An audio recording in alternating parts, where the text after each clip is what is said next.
Antarctica کے سحر انگیز نظاروں میں ایک ایسی غیر معمولی آبشار بھی ہے جسے خونی آبشار کہا جاتا ہے۔ دور سے دیکھیں تو ایسے محسوس ہوتا ہے جیسے خون کی ایک ندی بہہ رہی ہے۔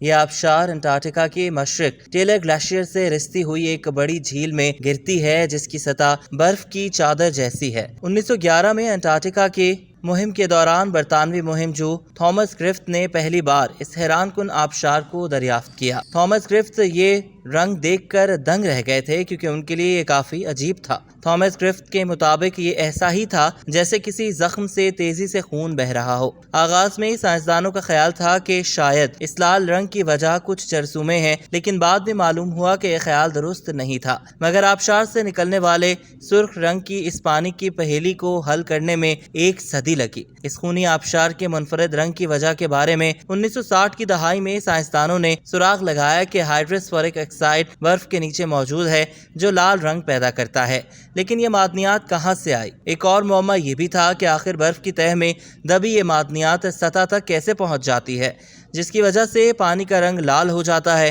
2009 میں امریکہ اور برطانیہ کے سائنسدانوں کی ایک ٹیم نے دریافت کیا کہ دراصل لال رنگ کا پانی ایک قدیم نمکیلی جھیل سے آتا ہے جو طویل عرصے سے برف کی تہہ میں دبی ہوئی ہے۔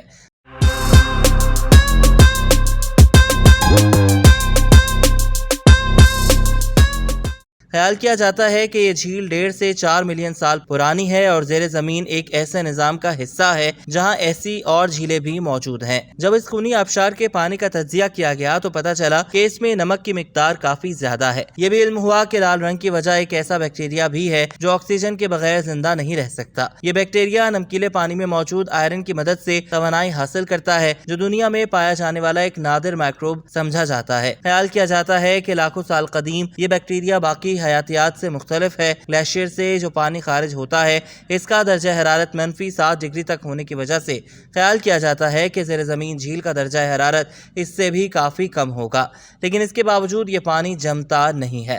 یہی وجہ ہے کہ ماہر فلکیات کو بھی اس جگہ میں دلچسپی ہے۔ ماہرین فلکیات کا ماننا ہے کہ وہ مائکروب جو اس پانی کے رنگ کی وجہ سے بنتے ہیں شاید ایسے دوسرے سیاروں پر موجود جرثوموں کے بارے میں علم حاصل کرنے میں مددگار ثابت ہوں۔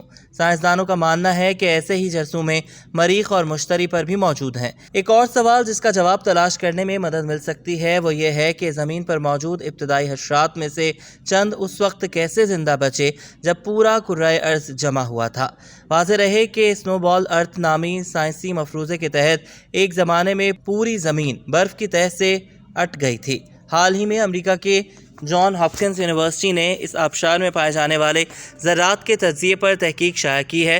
اس تحقیق میں معلوم ہوا کہ ان ذرات میں ایسی خصوصیات ہیں جن کو مارس ایکسپلوریشن روورز جیسے جدید ٹیکنالوجی کی مدد سے بھی مکمل طور پر نہیں دیکھا جا سکتا۔